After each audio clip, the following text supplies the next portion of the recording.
It's time for Sports 56 Happy Hour on Sports 56 and 98.5 FM. Now let's have some fun. Here is your host, Sonic Radio.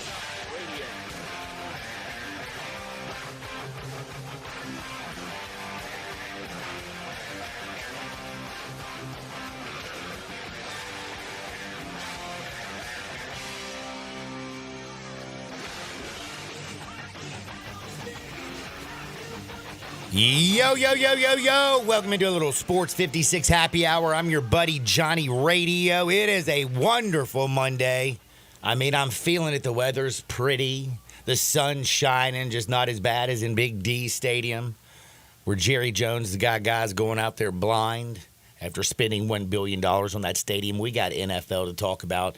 Jared Goff, 5 picks, no problem. But you know, on a Monday, we're going to get a little knee-deep up in some college football pretty early. We got Jake Crane from Crane & Company. He's going to join us, and my goodness, how much do we have to talk about from this weekend when it comes to college football, and how chaotic and crazy is the college football playoff 12-team ranking right now when that comes out? Like, who's going to be in, who's going to be out? The SEC is so confusing. The ACC is so pathetic. Miami fell. I guess we got ACC now, powerhouse SMU leading the way. BYU escapes the holy war. We're going to talk about this with Jake as well. I hate to say this again because I felt so blessed. I just had BYU left on the money line in one of my daily parlays, but I actually do have eyeballs, and I feel like Utah got hosed. And if you listen to their coach after the ball game, woo-wee, he was a little bit hot. But, man, BYU escapes. And, again, we got complete madness. Ole Miss. How long did y'all think it was going to take me to mention Ole Miss? I have to tell you, when you look around, like, the country and SEC and you talk to a lot of your friends and family members and people who love SEC football, you know, I got my Gator boys. When, you know, Spurrier and Meyer were rolling, the Florida Gator people, they felt it. Plus those back-to-back national championships in basketball. You know what Titletown does in Tuscaloosa with all the celebrations with Nick Saban, LSU. Hell, Ed Orgeron got him a natty. Jamar Chase and Justin Jefferson and Joey B. Wasn't that long ago they were winning a natty. I mean, you've got all these wonderful historic programs that have always had that feeling, won that big game, and just like their fans just got to go out there and party like nobody's business because you did something you haven't done before. You at least do it enough to where, you know, your fans are enjoying it. But last week we were compared, and I'm talking about we when I'm speaking of Ole Miss. Hate to say it, but like a lot of people, and sometimes the truth hurts, Ole Miss was like Penn State under James Franklin. Man, they would play really good, get everybody's expectations extremely high, but when the big game, when it was time to win the big damn game, Ole Miss always came up short. There was disappointment this year and absolute just anger after the Kentucky loss, which was ridiculous. The way they fell apart late against LSU. But this Saturday, when the rain was coming down and the dogs were in town, Ole Miss's defense just was flat out as nasty as any defense I've ever seen from an Ole Miss unit, period. We can go all the way back when my man was coming off the end. Oh, my goodness, he fought in the cage. You know I'm trying to think of. Greg Hardy. You can go back to those defenses. No, this Ole Miss defense is stout. Ole Miss big dub, 28-10. Fans rush the field twice because they don't know how to read a clock. But the scene down in Oxford was wild. I mean, it was wet. It was wild. Everybody was lit up like a Christmas tree. The smile on my daughter's face when the game was over, the way everybody was partying in the square. I'm glad Oxford got to experience that. And that was just a big defining Ole Miss win. And you go all the way back to last year. Lane Kiffin came off the field after taking a beat down. What was it, 63-7 last year, Georgia Ole Miss? It was so embarrassing. And he's like, man, they just look different. They're bigger in the trenches on both sides of the football. They have more depth. went out there and spent that money, brought in some big hosses, and right now you got Ole Miss looking pretty damn sexy.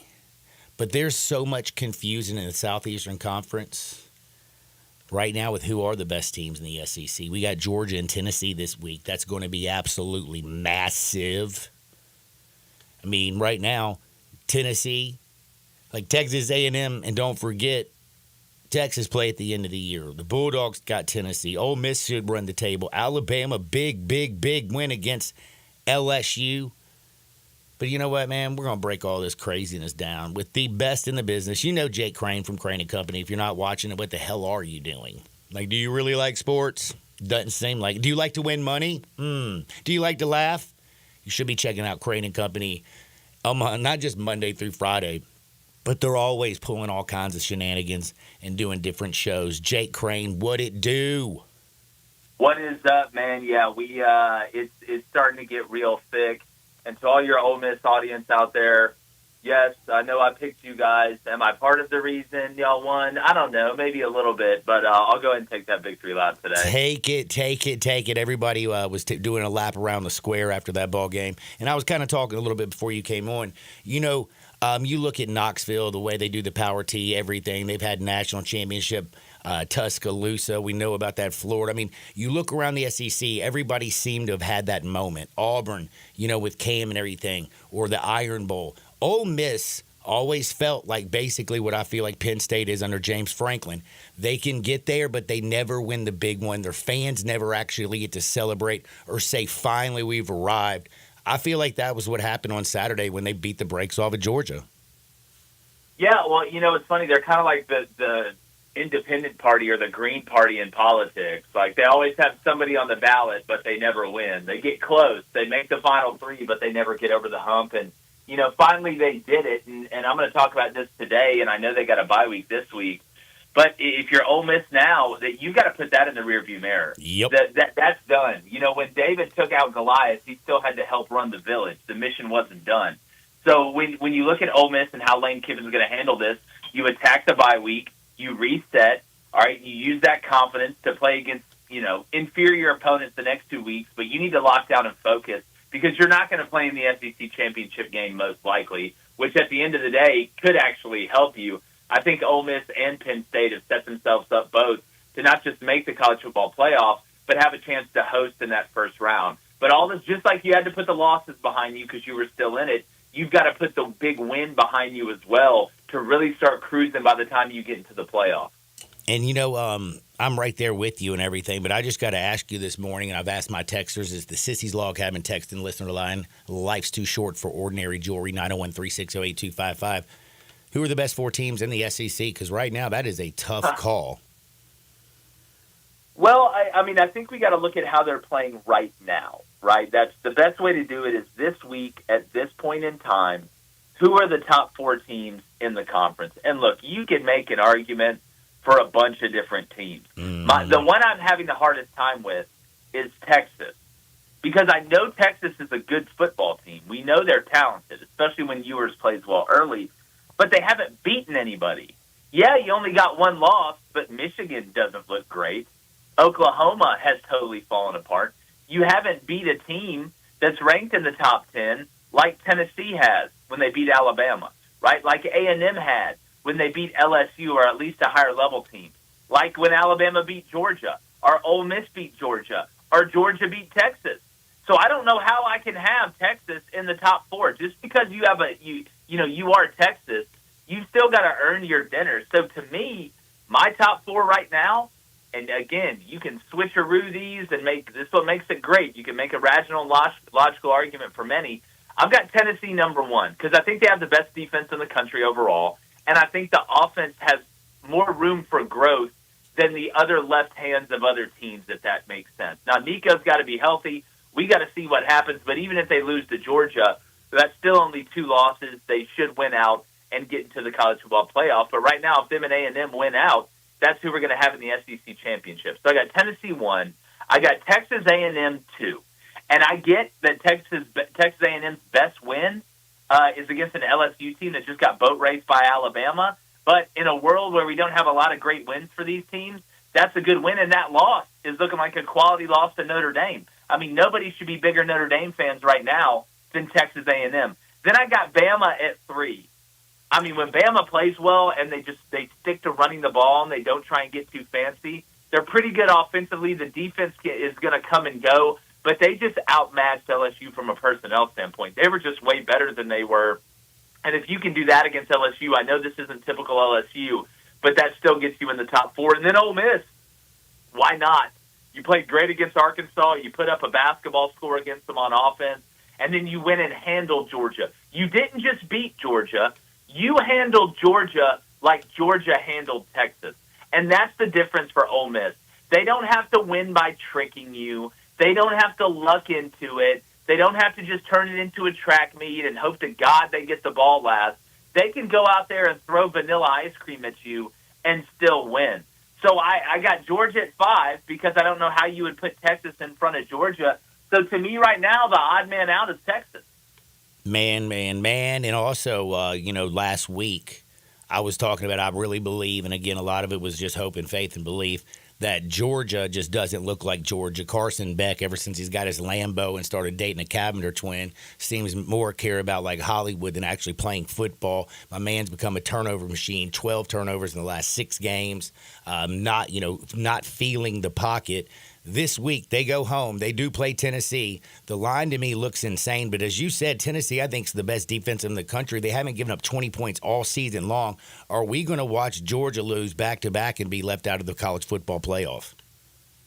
I mean, it's possible, but Nico's got to play. With all due respect to the backup, you can't go beat Georgia with the mayor's kid at quarterback. It's just not going to work. And he provides that running element, too, if the pass game's not there. That line jumping up makes me think they think he's hurt. Now, I know Heupel said it was precautionary and this, that, or the other, but with injury reports, you can't trust them until they come out there and play. So to me, the best number is the under right now. As far as Carson Beck, Johnny Radio, I don't think it's distraction. He's just not any good? No, I just think he's not an elite quarterback, and he doesn't have elite pieces around him like he had last year. And it's not just at wide receiver and tight end. Van Pratt, what he did at center last year, and we talked with Carson about this at SEC Media Days, he would set the protection for him. Now Carson's having to do it all, and he doesn't have as good of weapons around him. And he's trying to make it happen. He's trying to make the heroic play over and over again. And when you can't establish the ground game to protect you, and you don't have the weapons around you that you had, unless you're somebody like Jaden Daniels, it ain't going to work. And Carson Beck isn't that. I think he's an NFL quarterback, but he's not the NFL quarterback we thought he was. I think you're spot on. We're talking with Jake Crane from Crane & Company, the best show going, period. You may want to check it out. I think they got it going on about as good as Ole Miss had it going on this weekend and all those people who were partying in Oxford. Now, BYU, wow. Did you see any of that game? I watched the whole thing, and I'm telling you, the more breaks that BYU catches, I'm thinking about hopping in the church transfer portal. Maybe I'm wrong. Maybe I've been wrong this whole time. That was an egregious. Terrible call by the Zebras. I mean, I felt bad. I had BYU brutal on the money line, but my goodness, it was totally egregious, but damn it, they still cashed in the chip. They did. They won the game. I mean, say what you want. There's more than one play that defines the game, and everybody's hating on this Utah AD for coming out and saying that. I got no. Why do we find people for saying things about officials? I'm so tired of us coddling these officials. So you can't say anything about them, but then they don't have to say anything either when they screw up outside of a letter. Apologizing. Sorry, I wasn't there to raise the kid, but he's 16 now. Can I take him out for ice cream? It's so ridiculous that we fine people for saying that the officiating was bad. Can you imagine? They don't fine people for saying anything about the coaching or anything about the playing, or when somebody at ESPN says something about the officials, they don't get fined. It is so soft that we fine people for pointing out obvious mistakes. But even if you're wrong, dude, you're the athletic director at Utah. I'm responsible for what goes on at my place. Y'all are responsible for the officials. If I don't like a call, I should be able to say that. It's just a soft. I'm sick of protecting these guys like they're that only 4 of them can do it. The only officials I have respect for are the guys in hockey, because you got to skate and officiate. Skate and officiate, and right now in college football and in the National Football League, they're really not getting it done. The Zebras have been pretty pathetic. I felt bad. And the athletic director, I thought he came out there, and I appreciate that. If you play for him, if you're a fan of him, you got ripped off. You won the football game, as he said. It just was stolen from you. Now I got to switch over to the Big Ten, and pretty interesting Big Ten. I thought Indiana looked a little bit average against Michigan. Of course, Oregon's still doing their business because they just don't play no games. Ohio State kills Purdue. What are we thinking about now in the Big Ten right now? Oregon right now is at the top. That's easy peasy. But how real is Indiana? Oh, I mean, Indiana's for real. I know against Michigan they didn't play great, and they're still able to beat Michigan. I think that says more about Indiana than anything. But, when I look at the Big Ten, to me, that's the easiest one to figure out right now. Like, out of all the conferences, I'm like, all right, Oregon, going to win out. Penn State, probably going to win out. Indiana, probably going to go lose to Ohio State, but still be 11-1 to get in the playoff. And then we're going to have an Oregon-Ohio State rematch, just like I predicted before the season. So I think actually the Big Ten, we can talk about who's going to get in and who's not, but I think it's getting to be pretty clear-cut over there. The biggest thing about the Big Ten to me has been the letdowns in year one. I mean, Nebraska, just Post Malone fell apart. USC, Post Malone fell apart. Wisconsin, not what we thought they were going to be, this year with some of the changes that they made. UCLA, they're rebuilding. Washington, we know they got a new coach and totally different personnel. So I think the talking points about the Big Ten are more about the disappointments than who's come through, because it's pretty clear cut to me what's about to happen. Oh, yeah, and I forgot to ask you when I was talking Big 12, man. What's up? I mean, like Colorado, what they're doing is absolutely insane, is it not? Say that again. You were breaking up a little bit. Oh, I'm sorry. I forgot to ask you about the Big 12. I mean, right now you got Colorado, Travis Hunter's doing his thing. Shedor's doing his thing. They come out and they find themselves losing right there off the jump, and they just keep coming back and winning. Is Colorado going to be in the Big 12 championship game? I mean, the way it's trending right now, I know they've got a beat-up Utah team this week. I think they're playing them at home. You look at the rest of the schedule, and they're in as good of a spot as anybody. Well, what I'm really interested going forward is looking at Kansas State, right? You got Arizona State this weekend, Week 13. I've got it pulled up right here. You got Cincinnati at home, and then Week 14 you go to Iowa State. But when you look at the standings, Kansas State's got 2 losses in the conference. So Colorado is going to have to lose a game for them to be able to get in. And, I mean, that Oklahoma State game at the end of the year for Colorado doesn't look like what it was. They got to go to Kansas. So, to me, Colorado's got a really good chance to win out, but Kansas is playing pretty well right now. They're in the driver's seat along, obviously, with BYU. I think BYU can actually clinch a spot with a win this weekend, especially depending on what Colorado does. But I tell you, man, if we get a BYU Colorado Big 12 championship, it's just insane what's happened in that conference. Yeah, the Big 12 is absolutely insane when you think about it like that. Now, right now, who you got? Cam Ward loses this weekend. Genty still scoring. Travis Hunter's a baller. Who's your favorite to win the Heisman? Right now, it's Dylan Gabriel. I think he's actually got a decently clear lead. Colorado's got to continue to win. Travis Hunter's got to continue to make big plays. But I think Dylan's so locked in right now. And if you look at this Oregon team, they're just getting better as it goes on. I like Dylan to win it. Dylan Gabriel to win it. The Oregon Ducks, man, just continue to get things done. What you got coming down the pipe this week? Everything. We got a new segment today called What Do They Need, where we each pick a team from a different conference and lay out what they need to have happen to either make the conference championship and then get in the playoff or just get into the college football playoff. We're going to be breaking down the Tennessee-Georgia game, the Texas-Arkansas game, kind of a sneaky one I haven't seen a lot of people talking about. And there's so much going on. We got the reveal coming out tomorrow, talking some NFL. If you like sports, get your ass on over there. And how do they find you, man? It's so simple. Go to YouTube. It's CRAIN and Company, Apple Podcasts, Spotify, Roku, Daily Wire Plus, all that stuff. On this Veterans Day, come hang out with us. Man, Jay Crane, you be blessed. Enjoy your day. We'll do it again next week, my friend. All right, brother. Appreciate y'all. That is the man, the myth, the living legend, Jake Crane. I'll tell you one thing, man. I'm still a little bit spun after this weekend. What we saw on Saturday, the craziness in the National Football League yesterday. I mean, how in the hell did the Detroit Lions do it? I don't know. It was awesome. And, boy, I think it's the greatest win I've ever had. I had under 50.5, and I had Detroit minus 2.5. Wow, I think. Only chance I had to win was to shut the Texans out. Wow, is that right?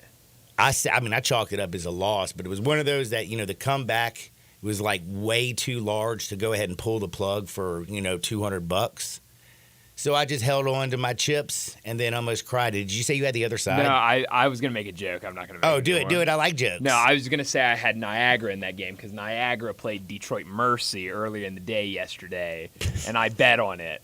But I knew. Did you win? I knew nobody would get the joke, so I decided to punt on it. No, actually, it was a crazy game. I ended up losing, but it was a wild game. Well, we've got nothing but wild things going on. There was a little basketball action this weekend as well. Did you know the Tigers played? Sure did. So what'd you think about our boy P.J. Haggerty? How about that? I mean, he has a lot of Kendrick Davis in him in terms of he's very crafty in ways where if he goes up for a shot, most likely he's going to draw a foul. Dude gets to the line like it's going out of style. Sure 11.5 free throw attempts so far through the first 2 games. That is ridiculous. My man gets downhill. What was it, 29 points? Mm-hmm. And basically it was the second half. The Tigers, man. 70%. Maybe Penny can coach. Seems like they go to halftime and he makes adjustments. Maybe I've been lying the whole time. Maybe not. We're going to talk Tiger basketball. We're going to talk some Grizzlies. We'll talk a little Tiger football and so much more. We got Terry Davis on the other side. So do me a favor, don't touch the dial. Sports 56, 98.5 FM. Broadcasting from the Family Leisure Studio, we are Sports 56 and 98.5 FM. Fall is football at the Owner's Box Sports Bar and Grill in Lakeland, Town Square. Monday through Friday is happy hour from 3 to 6 with $1 off all draft meals, $5 off well drinks, $4.50 for house wine, and half off pretzel bites, mozzarella sticks, queso, corn dogs, and pickles. Then enjoy Friday night lights from 7 to close. Dine in and buy 12 wings and get 5 regular wings for free. Come watch college football and every pro game on the weekends. All at the Owner's Box Sports Bar and Grill in Lakeland, Town Square, Highway 70. Fall is football. Family Leisure needs your help. Family Leisure has inventory they've got to move because you know what season is coming up. So why wait? You can complete your ultimate game room with a new pool table, a new shuffleboard, new arcade games, or just get all of them.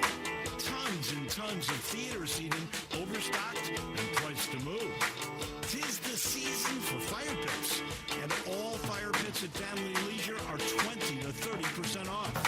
You say you didn't get a spa this year? Well, say no more. Spas are in stock and they're ready for delivery and up to $1,500 off.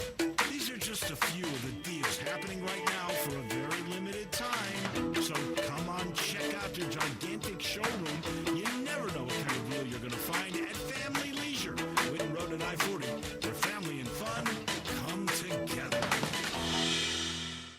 If you have unfiled taxes or are in debt to the IRS, this is important news. Did you know the IRS has programs specifically designed to help people struggling with tax debt? Powerful tax assistance programs that can save you thousands if you qualify. No one knows these programs better than the experts at Optima Tax Relief, America's most trusted tax resolution firm, A-rated by the Better Business Bureau. Their award-winning team of tax attorneys and licensed professionals have resolved over $1 billion of tax debt for their clients. One call to Optima can start the process, helping to end your worries about wage garnishment, asset seizure, and other IRS actions. Make sure you're getting the best options to solve your tax problems. Call the experts at Optima today for a free confidential consultation. Call 800-968-9022. 800-968-9022. 800-968-9022. Optima Tax Relief. Some restrictions apply. For complete details, please visit OptimaTaxRelief.com.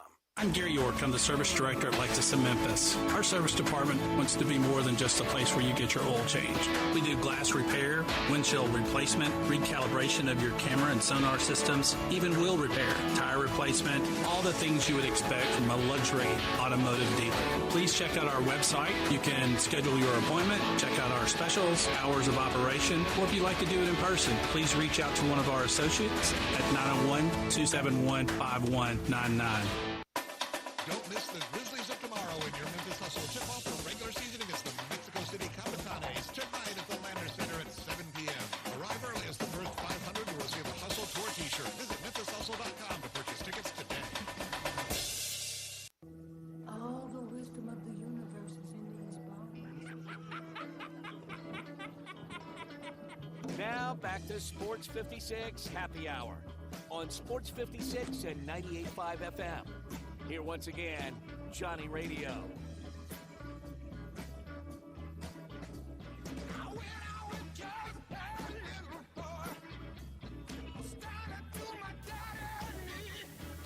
Welcome back to a little Sports 56 Happy Hour. I'm your buddy Johnny Radio. My goodness, what a beautiful Monday it is. You know, we got the Rams and the Fishies playing tonight as well. We haven't even talked NFL football. We'll jump into that about 12 o'clock.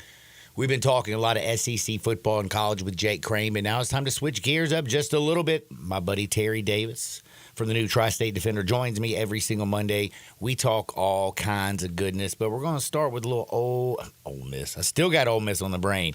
A little Memphis basketball. But first and foremost, on this wonderful Veterans Day, happy Veterans Day, Terry. How's Memphis? Happy Veterans Day to all the veterans out there who serve our country.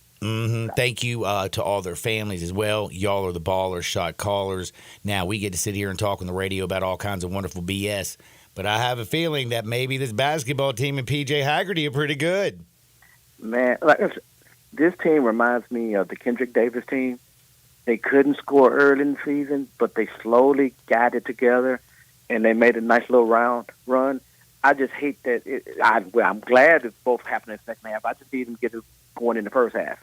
Yeah, the first half right now, starting extremely slow. But the second half, man, when you get P.J. Haggerty going downhill and get to the free throw line every deadgum time, it sure does make everybody on that offense look a lot better. And I think they shot about, 70% in the second half?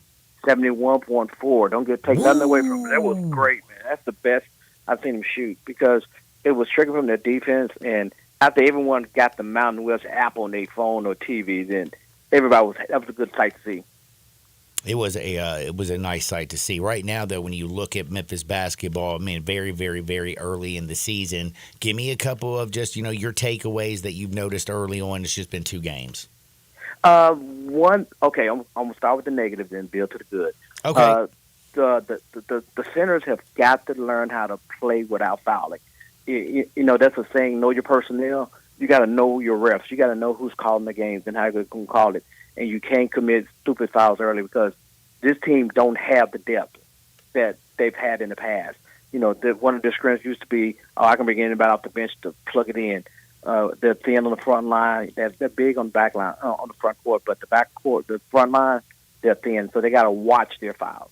Now, for the good, they've shown even in the 2 exhibition games against North Carolina and Alabama that they are a good second-half team. They will not quit. And a team that won't quit, that means a team that's going to be together. They hadn't shown the chemistry yet, but I think that chemistry is slowly building to be something special. Are they going to have enough scoring down low to actually compete with the upper echelon teams in the country? They don't have to compete against the upper echelon teams in the country. Just a few right before camp, Connecticut, UConn, and when they go to Maui, then once they play Clemson and Virginia, then they got to play their play, and then they just set themselves up. It's all about positioning yourself for the tournament and getting a high seed. They can get a high seed, they're going to be okay.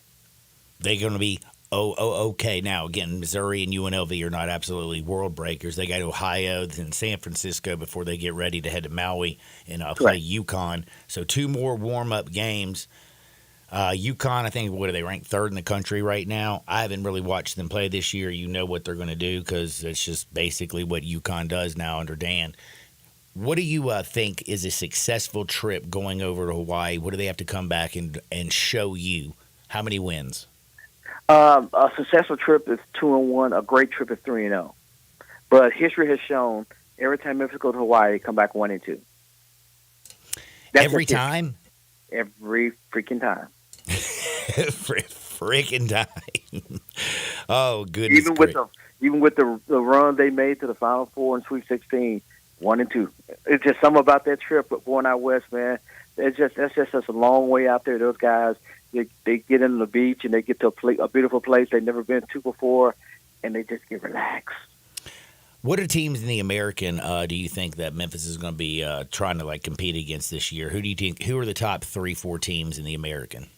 I still think South Florida would have been okay, but that's their situation. I don't think they will be the same. I think they will get emotional pushing the front end, but not the back end.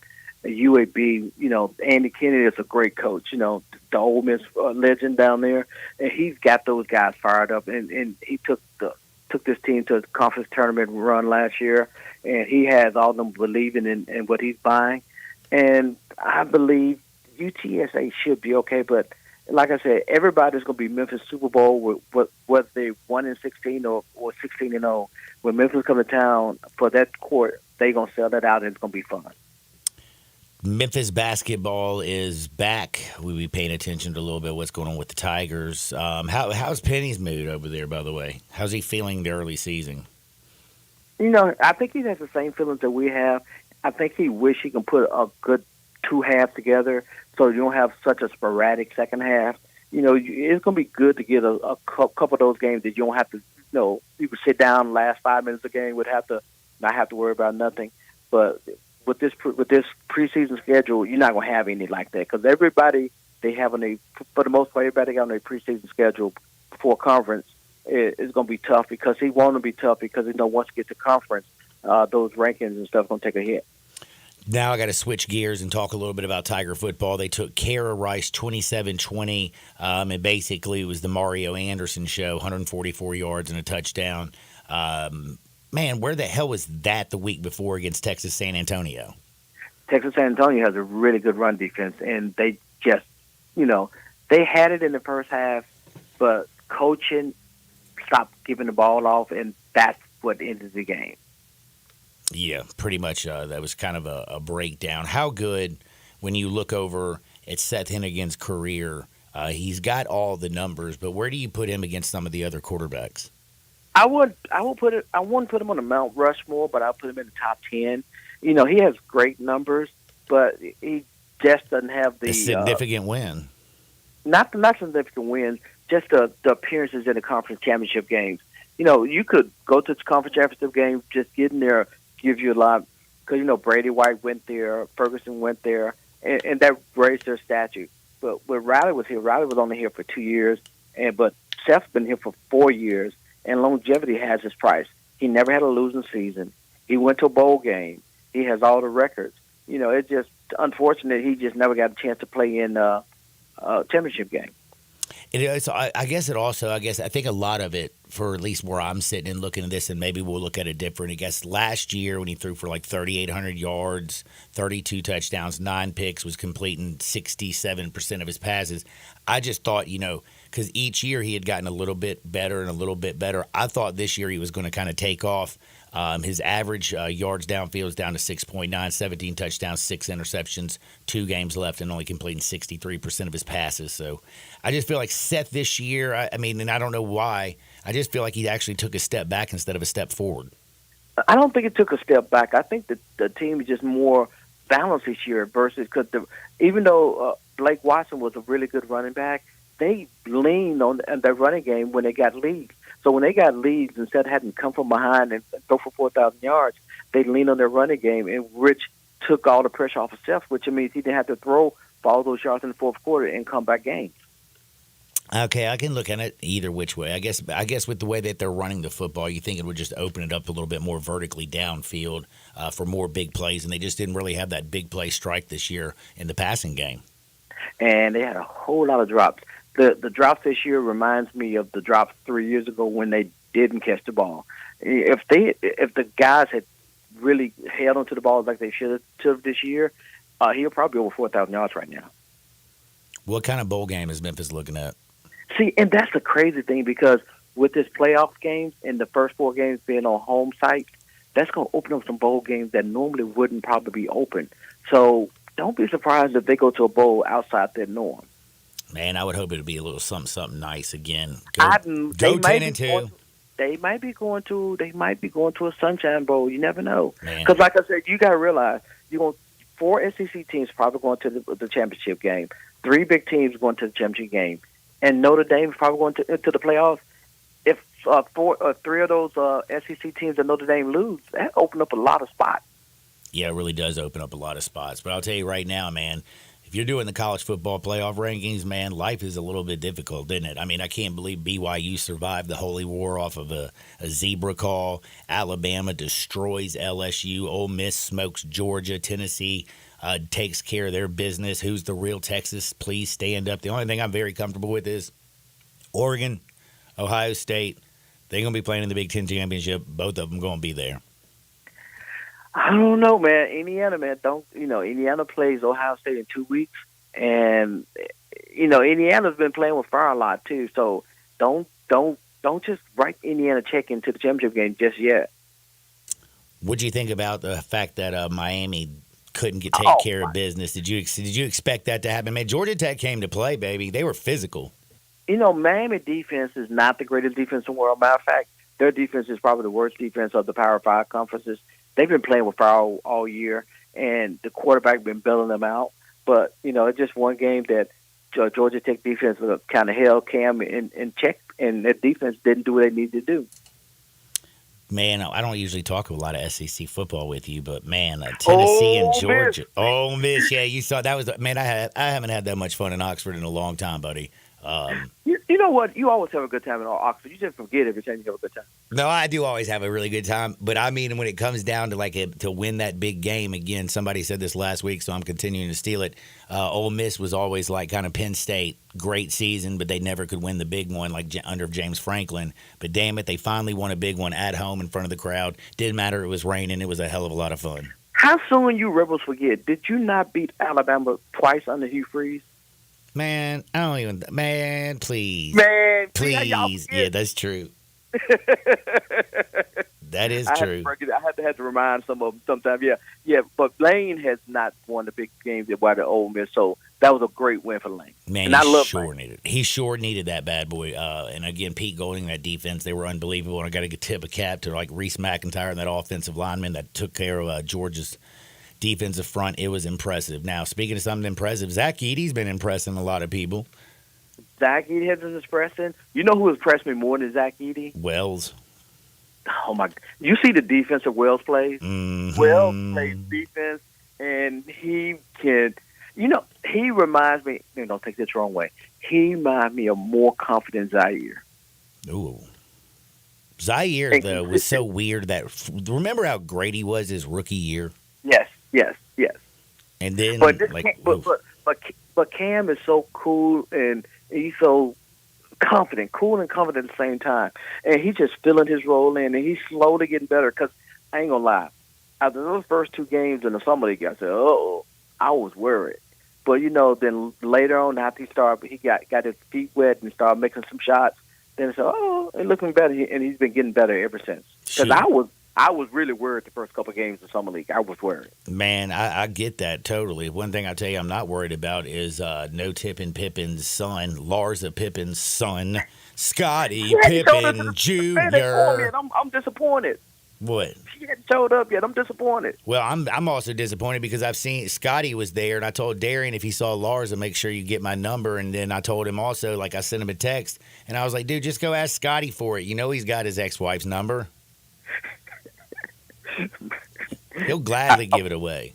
I'm gonna leave that alone, man. But the Grizzlies looking good, man. They just whatever words you want to say, they did to Portland. They did to Portland last night without Ja Morant, without Desmond Bane, and I slipped up and I didn't notice that Marcus Smart got upgraded from out to doubtful. So he's coming back sooner. rather than later. I don't know how I feel about that. Well, him. I'm just going to tell you right now, like so far, when I'm just saying, we ain't been getting a lot out of him.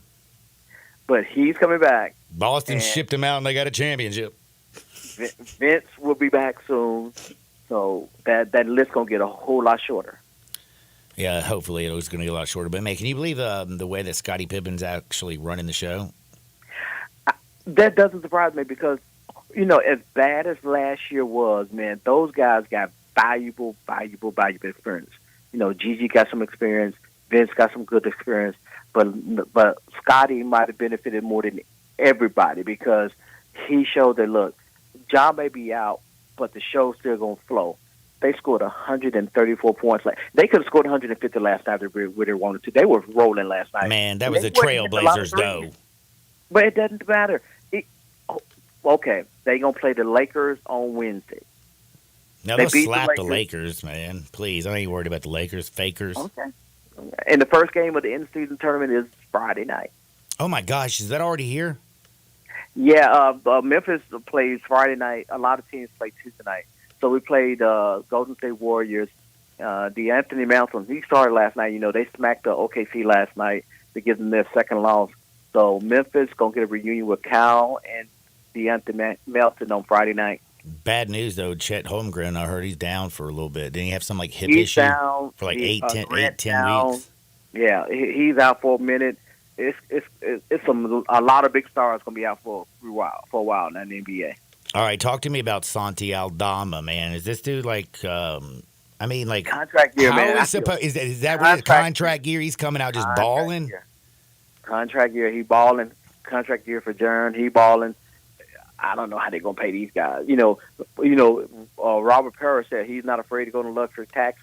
We're gonna see if he's afraid to go to luxury tax next year because he got some hard decisions to make next year. And also too, Jake LaRavia, no one's talking about. He's having a baller year too. If you look at his numbers and look how he's playing, something ain't gonna fit. Doing all the dirty stuff. He's doing all the dirty stuff. He's healthy, because last year it was who's gonna get traded, him or Zaire. He took advantage of the opportunity to play last year, and he has been balling with John in the lineup, without John in the lineup. He's been doing what he needs to do. So he's going to get paid somewhere. I don't know where because Memphis kind of slipped up by not accepting his fifth-year option. They probably should have kept his fifth-year option, but they didn't do that last week. So they gambled, and I think they might lose on that one. All right, Memphis right now, again, all of a sudden, I was really, really, really disappointed. You had two stupid losses to the Nets. You had a blown 20-point lead against the Bulls. These things bothered me, and then all of a sudden... It's the NBA, man. It's the NBA. Now it's all of a sudden 3-game win, like 1-3 in a row. Got their record straight back up where it needs to be. They're 7-4, .635 winning percentage. Go, go, go, go, Grizzlies. Go, go, go. The one thing that scares me is I'm not scared of the Lakers who they play, but this Golden State Warriors team, what the hell's going on with them? They ain't missing threes, and they play in D. And they, everybody thought the Golden State, when they let Clay go, that this team going to be dead to the water, but they got good coaches. And long as Steph is healthy and DeAnthony and Clay, Slow-Mo is doing his thing, they going to be formidable, man. Steve Kerr is a really good coach, man, and he has some talent to go along with it. They're going to be okay. By the way, over in the West, Dallas Mavericks, we saw what they did last year. Is what do you think about this team, this roster, the way that they're assembled? I don't. You don't? No, I don't. But I think Luka just won't stop eating cheesy poofs? I think they benefited by having a favorable path, just like Milwaukee, Boston did last year. They had a favorable path because Oklahoma City should have beat them last year, but they was knuckleheads and they gave their game away. But I think they got fortunate by running into the teams they ran into, and I don't think they're going to run into that team this year because I thought Denver would be a little down this year. They showing a little life right now. I don't know how long they're going to last it, but I still don't think Dallas makes it back to the conference finals this year. Yeah, grabbing Clay wasn't from Golden State wasn't like that move that I was like, oh man, that's pushed me over the top now. Yeah, I never thought they would do it either. It really just took away from one of their other shooters, and they could have saved that money. All right, Terry Davis, what you working on this week? This week, man, it's going to be trying to get a hold of Seth Hennigan. this is his last home stand. So if you haven't made it to the ball game this year, come out and at least for the first half and cheer on Seth Hennigan, because he deserves it, because this team, they might win 10 games, but they still need the love. They still need the love. This is the last home game, man. Can you believe Last it? home game ever, and he's the one and only 4-year starter that accomplished as much as he did. He's going to have more wins than any other player that quarterbacks this team. Just come out and show some love for not only him and all the other seniors that are going to be playing that last game in Orange Mile. Dude, I'm going to be there, man, actually, 7 o'clock, playing UAB. They're a 14-point favorite. Do you think it could be you think it could be a little emotional? Is this one where you, lay it because they're going to play it? Sometimes you got to lay it to play it, and this one Mario Anderson goes bananas? Or are we going to see some teary-eyed, emotional young men, and they're going to be able to keep this thing close? It's going to be it's not going to be close. I think Memphis is going to beat them about 3 touchdowns. And Mario Anderson is going to go for 1,000 yards. Seth's going to have a big day. Rock, it's going to be his last game there. It's going to be a really good performance by this offensive team, for so many guys that will be leaving. They'll be their last game in Orange Mound. And, they still, they might not be playing for a championship game, but they still can play for a 10-win regular season, which is still be incredible. And we hoping we get a really, really good bowl. He's Terry Davis. Follow him at TerryD515 every single Monday. He joins me. He's out there putting positivity in the universe. I hope you have a wonderful week and be blessed, my friend. I'll be good, man. I'll see you at the championship game in Ole Miss for the first round of playoffs. Dude, I love you, Terry. Oh, I hope so. I love you, TD. Now, we got to take a quick time out again. We haven't even touched on some NFL action. I got some wood for you, and we got to talk about our bets at the end of the show, so don't touch the dial. Sports 56, 98.5 FM. We are real sports talk. Sports 56 WHBQ. Available on your radio dial at 560 AM and 98.5 FM, as well as around the world online at sports56whbq.com. Take us with you everywhere by downloading the Sports 56 app. And at home, just say, Alexa, play Sports 56. Wherever you are, stay tuned in to real sports talk. Sports 56 and 98.5 FM.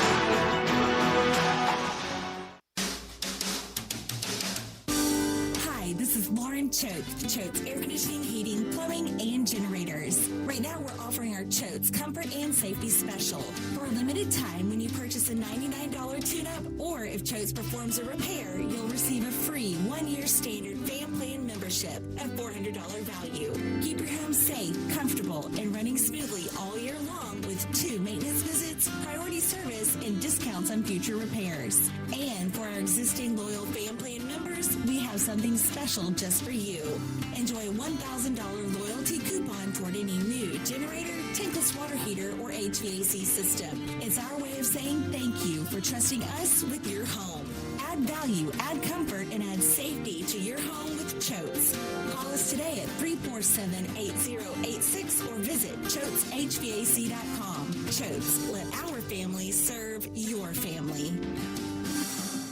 Jenkins Floors and More invite you to their retail warehouse where they pass wholesale savings on to you. Jenkins Floors in Little Rock, Cleveland, Mississippi, and now open in Horn Lake at 2356 West Goodman Road. Specializing in flooring and carpeting, tile, plantation shutters, and blinds, Jenkins makes your life easy with a 2-week turnaround. Contractors, builders, or family projects, call 662-469-9350 for a free estimate. Owners Timmy and Rebecca Jenkins say hello to Sports 56 fans and look forward to your business.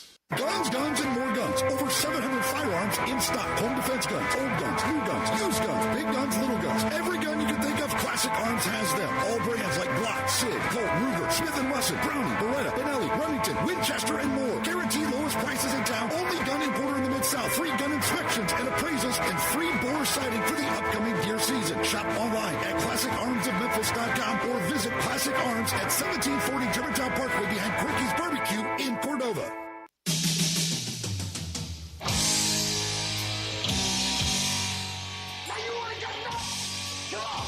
Now, back to Sports 56 Happy Hour on Sports 56 and 98.5 FM. Here once again, Johnny Radio.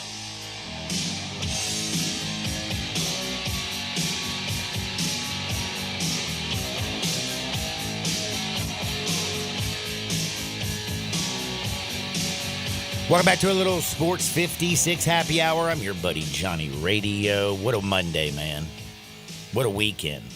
Ole Miss got a big dub, but if we look a little bit in the future, you got to already start thinking about that Tennessee-Georgia game, man. Everybody's wondering, what up with Nico? He didn't come back out in the second half after he took that a little bit of a bang.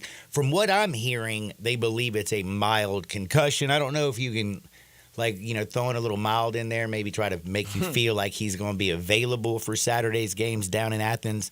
That's a 6:30 kick. Right now, though, the line is telling me a lot of people believe there's a chance he won't play because there's no way Georgia should be a 10-point favorite over anybody, let alone Tennessee, who has not given up 20 points again all season long, and they still got Dylan Sampson running the damn ball. John, how many concussions do you think you played through? Oh, my Lord. Too many of them. Yeah, it might all make sense now. Why my brain doesn't work? Right. So I don't blame it on the lettuce either. Right. I blame it on the concussions. Mm-hmm. I remember when I was a freshman in high school, we played MUS. Oh, they had some big boys on their team. I think our whole team had a concussion after that game. I mean, we were all walking around the next day like, oh, my gosh, why is it so bright in here? We all were, like, in gym class, like, saying, hey, coach, we got to go to the bathroom. We were all, like, taking turns throwing up. It was bad. None of us got diagnosed. That's not a fun way, to start your weekend. No. Or the weekday, I mean. That's an absolutely terrible way to start it, but I am already looking ahead because I am excited about this one. But again, I'm very, very curious. A mild concussion with Tennessee, with Nico. I was listening to Jake Crane talk a little bit earlier. Like, when I look at Tennessee, I feel they have the best defense in the country. Well, that's the thing. Like, it really, the way they're playing right now, if Nico plays, fantastic. If he doesn't play, I don't have too many concerns about this team because the whole mindset has been run the ball and don't give up points because your defense is so good. I'm right there with you. But the thing also, though, was kind of like what Jake was saying, is if you look at Tennessee, the way that I feel like Josh Heupel's been growing the team all season. Yes, they took that L in Arkansas. They'd only scored 14 points. Offense was terrible. But each week they're still building. A lot of people are wondering when is Nico going to take that next step. He's not the same quarterback he was at the very beginning of the seasons. He's improved week to week to week. And again, Josh Heupel is building something up there in Knoxville. And I would not be surprised if they go down to Georgia and drop kick the Bulldogs, because what can you say about Georgia positive right now? Yeah, not much. They're turnover machines. Outside of that unbelievable Texas game where they waylaid Texas. I mean, 30-15, they still had turnovers against them, but they dominated both sides of the football. Didn't see that dominant performance against the Florida Gators. We saw Ole Miss completely confuse Carson Beck. Hell, the Gators picked him off 3 times. Only beat Mississippi State by 10. Again, this is a team that at the beginning of the year, Alabama came out there and dropped 28 on their face in the first quarter. But the weird thing about that Alabama team as well is, how did you look so good in the first half and then so bad in the second half? Barely won that game because of Ryan Williams' pirouette, super little sneaky thing that he did. But Alabama, who I kind of thought was falling off, Kalen DeBoer, who I wasn't necessarily a big believer in, all of a sudden goes down to Baton Rouge, and that was a dominant performance. John, I saw that was an ass-kicking. It sure was. In Death Valley at night in a way that I don't think anybody in the world expected. Yeah, well, 2 things. First, on the LSU, I just made that comment to Dave in the last hour, or I guess 2 hours. No, we're still in the 11 o'clock hour, of who beats LSU at night in Death Valley. Nobody, except for Alabama, I guess. I mean, they are so good at night. I mean, that's kind of their thing, right, is night games at Death Valley. It's so hard to beat them. But also going back to Georgia, I know you didn't see this because you were at the game, and so you obviously weren't watching it on ABC. But ABC threw up a stat during that game after one of Georgia's turnovers. First 3 games this season, when we were crowning Georgia, 0 turnovers. Since then, 15 turnovers for this team. And they were even saying it. The guys that were on the call were like, this team is such a good team. They have so much talent. The only way you can lose games is when you beat yourself, and that's what Georgia's been doing ever since those first 3 games with all of these turnovers. I mean, Carson Beck's been a turnover machine pretty much ever since those first 3 games. And again, man, I can't remember what boxer said it, maybe Marvin Hagler back in the day. You know why a lot of heavyweight championship, like a lot of prize fighters, they'll get the belt and they lose shortly thereafter? Why is that? Because it's hard to get up at 6 a.m. and run in the cold when you're sleeping in silk sheets. That's true. My man Beck has just bought himself a Lambo. Sure did. He's dating a Cavendish twin. He's more right now. I mean, he's just more Kardashian than he is damn Georgia football. Right. And then, again, I think Jake Crane said it well. Brock Bowers, Ladd McConkey, they aren't walking through that door. Mm-hmm. But what an impressive win by the Ole Miss Rebels. The defense is for real. Jackson Dart, by the way, moving up some people's Heisman list. Have you seen the I mean, it's again, you can go back. I'm talking about gambling odds. Have you been looking at some of the odds on the Heisman? I have not. I usually check them every couple of weeks. I haven't checked them in a minute, though. Very dark, very, very, very outside. Like, don't think it's going to happen. But right now, they still have Travis Hunter, Ashton Genty, and Cam Ward, Dylan Gabriel. Those are your 4 top runners. And then you got Curtis Ork, Shedeur Sanders, Jackson Dart, my man. Wow. And Jake said he likes Dylan Gabriel. Dylan Gabriel would be his pick right now. Mm-hmm. Well, we're going to take a quick timeout. We haven't even touched on the NFL.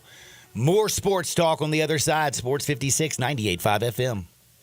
If there's a better time of year to spend some time in the comfortable confines of Bell Tavern, I don't know what it is. This time of year when the air is getting crisp and college football, the NFL, the Grizzlies, and the Tigers are all playing is the ideal time to grab a seat at Memphis' best-kept secret. We say it all the time, and it's still true. You could go to some chain bar where people tend to make a lot of noise, or you could settle into Bell Tavern where people tend to act like adults. There will be cheering and there will be jeering, but it won't be chaos because at Bell Tavern, it's assumed you'll act like a grown-up.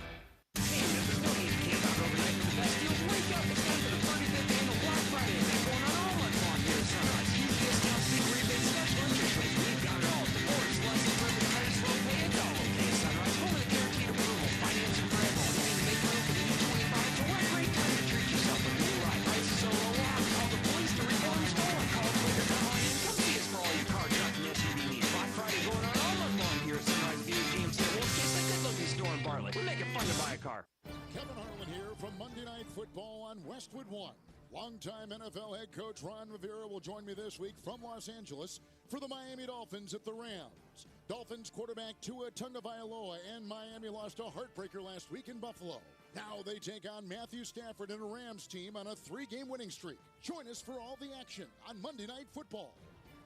Right here on Sports 56. Hi, I'm Kamiko, the founder of Miko's Hot Chicken. When we started our family restaurant, we were also raising a family. But let me tell you, it wasn't easy. Our Chase Inc. card was there to reward us on all of our business needs. Now we have a thriving location, and we're hungry for more.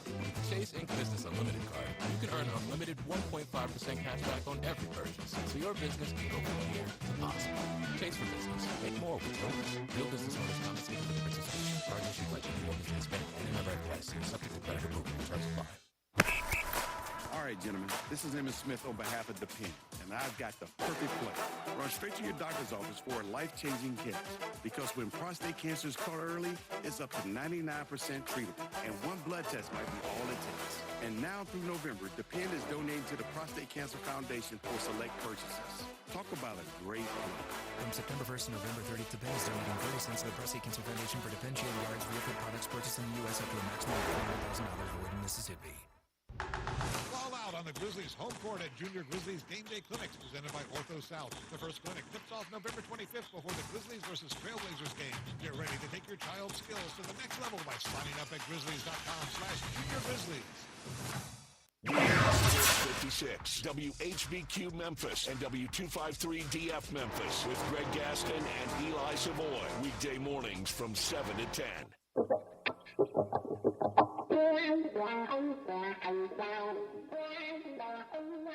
That is one of those things. When things get too heavy, just call me helium. Now, back to Sports 56 Happy Hour on Sports 56 and 98.5 FM. This hour is brought to you by Tito's Vodka. Here once again, Johnny Radio.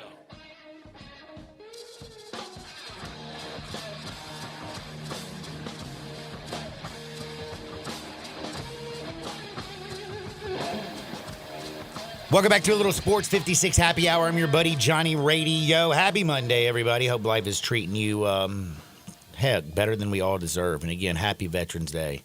Again, just a salute to all those who have served. Appreciate your families, those who have served, all of the ballers. And freedom isn't free, so thanks for paying the price. Now, we're going to talk a little NFL right now because, man, it's been a little bit wild out there in the National Football League this week. We had the crazy thing on Thursday night. Told you to go over. It was going to be a score fest. 35-34. Ravens get away with the 1-point victory because the Bengals couldn't get the 2-point conversion. And then just the craziness continued into Sunday. And what do you say right now about the Bears?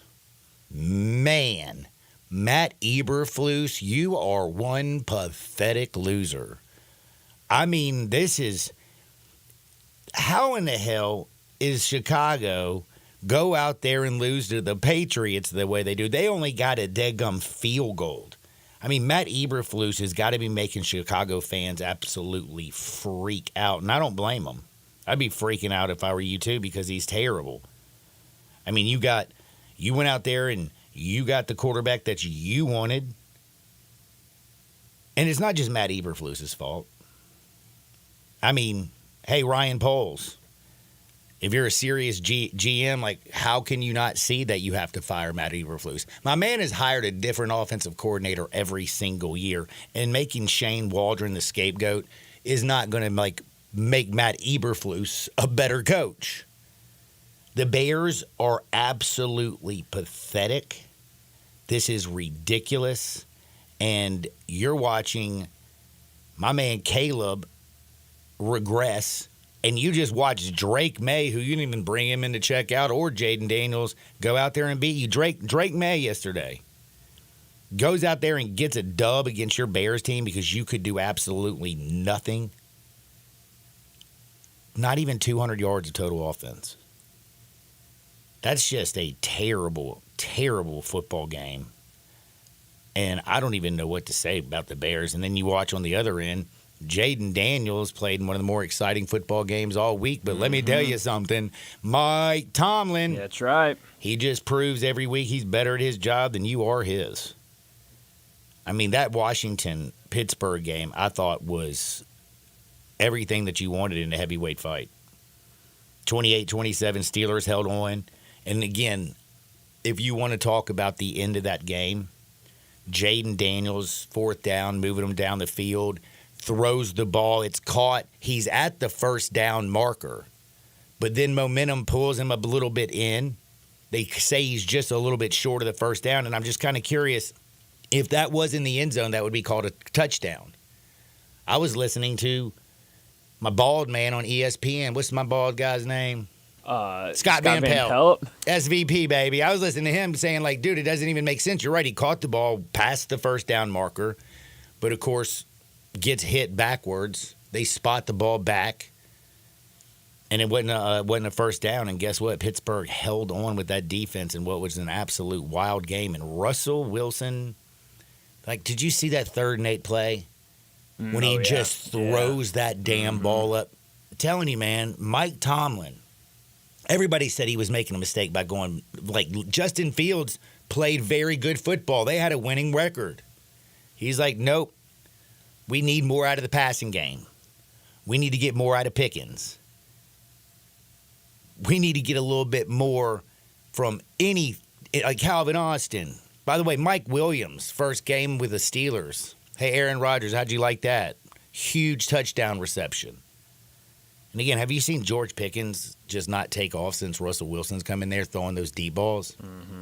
Najee Harris and Jalen Warren are both running the ball hard. And, you know, Pittsburgh does one thing pretty well. They play some pretty damn good defense. That was a heavyweight fight. And the Washington Commanders, where they were last year, where this Steelers team has been at 500, still making the playoffs with no quarterback. And I can't believe I'm saying this, but Russell Wilson, how I said, was washed up, having a second act, didn't he? Yeah, he is. Man, like, talk about making me and everybody else look stupid. And right now, Denver Broncos are not thinking about Russell Wilson. They like Bo Nix. who, by the way, Bo Nix is growing as a quarterback. Sure is. That was a wild game between the Broncos and the Chiefs yesterday. Oh, yeah, we're definitely about to jump in that one. But they literally, the Denver Broncos paid Russell Wilson $33 million to leave. Mm-hmm. And now Russ has got the Steelers playing mad football. If you look over at the AFC, Buffalo's at 10-2. You got to think to yourself, they're damn good. We'll talk about the Chiefs who are 9-0. But right there, the Pittsburgh Steelers sitting there at 7-2 atop the AFC North, and they just continue to impress.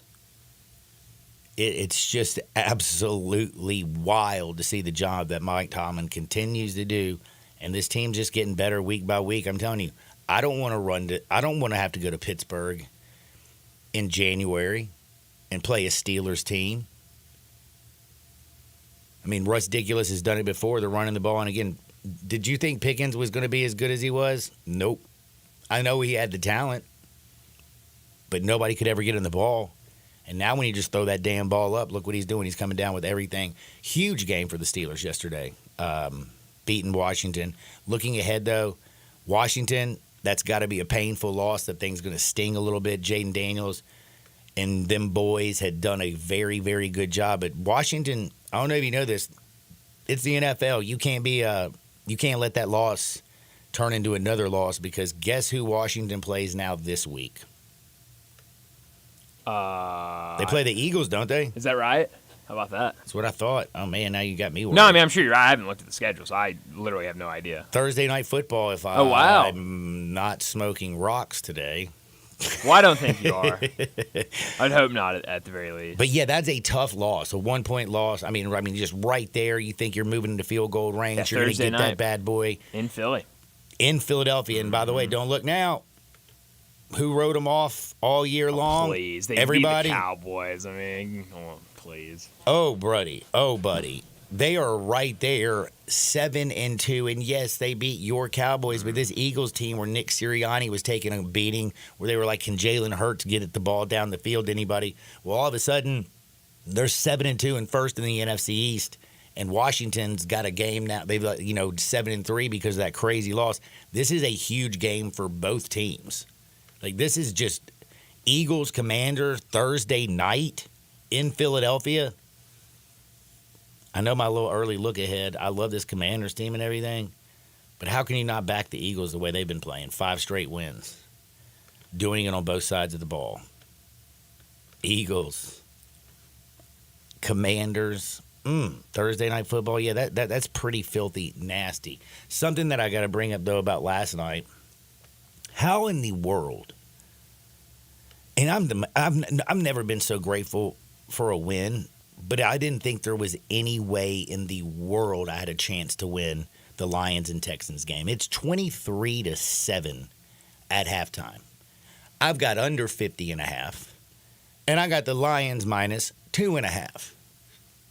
Doesn't look like there's even a way to win that game, is it? Can't win both of them. No, you can maybe win one of them. If the Texans score a field goal, there's no way I can win the Lions and get under 50.5. But the Lions went out in the second half and shut the Texans out. Sure did. It's crazy. Jared Goff threw every interception. 5 freaking interceptions. 5 of them. Heck, after the Texans got the first pick in the second half, he turns around and threw another pick again. You're like, oh, my God, we got a chance. And then he throws a pick, and you're like, damn. Yeah, I think he actually just threw another one. How about that? I mean, I believe it. But you know what? That team kept fighting. And again, the Texans and C.J. Stroud, what was your plan in the second half? Just hold and pray? Yeah. Joe Mixon, though, this is a Texans team. They could not get anything going on the ground. They would lose Aiden Hutchinson. I'm thinking to myself, they're going to not be able to, pressure quarterbacks. They're still doing it. But the one thing is you got like Anzalone and all them. They will stop the run. And they will run the football on you. And by some miracle, Jared Goff, sometimes the most important times, gets the ball to Amon-Ra St. Brown, and you know what happens. Sam Laporta had a hell of a game as well yesterday. Lions are now 8-1 on the season. And are they the best team in the NFC? Like, I mean, is there even a question right now? I don't think there's a question at all. I mean, how do they keep doing it? They just keep on doing it. And then don't look now. San Francisco's healthy and won a couple games. But the Arizona Cardinals, buddy, have won 4 straight. Do you realize that? That's crazy. Dude, Kyler Murray's playing out of his mind. Sure is. And what they did to the Jets yesterday, it's been a long time since I've seen an NFL team quit. But when you say that the Jets have basically quit on this team, Mm-hmm. and what is this doing to Aaron Rodgers going forward? Man. Like, I had Arizona, but I didn't think that it was going to be a 31-6 absolute beatdown. And it was straight up from the very first quarter. Bam, they go 6 plays right down, all over your face, how you like me now. Before you blink, it's 14-3 into the first quarter, and the Jets had no fight in them. And congratulations for getting your 2 field goals yesterday. Not even scoring in the second half. Aaron Rodgers was 22 of 35 for 151 yards. You think Devontae Adams would rather be there or maybe back out in Las Vegas? Do you think, I mean, the Jets, how do you amass, quote, as much talent as they had, have such a supposed great defense, and how does it fall completely this far south? I guess firing Robert Saleh wasn't really all that big of a deal. Yeah, maybe. And maybe bringing in a quarterback who's, 40 years old and more concerned about ayahuasca and doing the Pat McAfee show than just showing up to OTAs. Even when he was supposed to 100% be at practice, I'll take a fine because I've already told you I was going to go to Europe. Right. Hey, let's kick everybody out and bring in all my guys. Let's bring in my offensive coordinator. Let's bring in my wide receivers that I like, and let's run the offense that I want to, is where I just stand in a shotgun and just trying to find little windows. Not working for the Jets. It's one of the most, like, I don't know who's a bigger disappointment right now. Is it the Jets or is it the Cowboys? The Jets. Is it just because, I mean, the Jets haven't been to a playoff game in over 10 years, bro. It's been over a decade. So this is kind of not expected. Dallas Cowboys hosted a playoff game and were 12-5, right last year, before the Packers beat the brakes off of them in the postseason. Right, but I would say both teams had about the same expectations going into the season. Certainly both, playoff teams going into the season. And I'm not going to use it as an excuse. People are going to say, "Oh, Brian's trying to make excuses for his Cowboys." But Dallas has had injuries the last 3 or 4 weeks. Who's been injured for the Jets? I mean, bro, they've been pretty healthy. I mean, those stars that we talk about have been pretty healthy all season long. So I'll say the Jets are a disappointment. Both are huge disappointments. But if you're making me pick one, I'll say the Jets are just a little bit more of a disappointment. New York Jets 3-7, negative 37-point differential. The Dallas Cowboys 3-6, negative 82-point differential.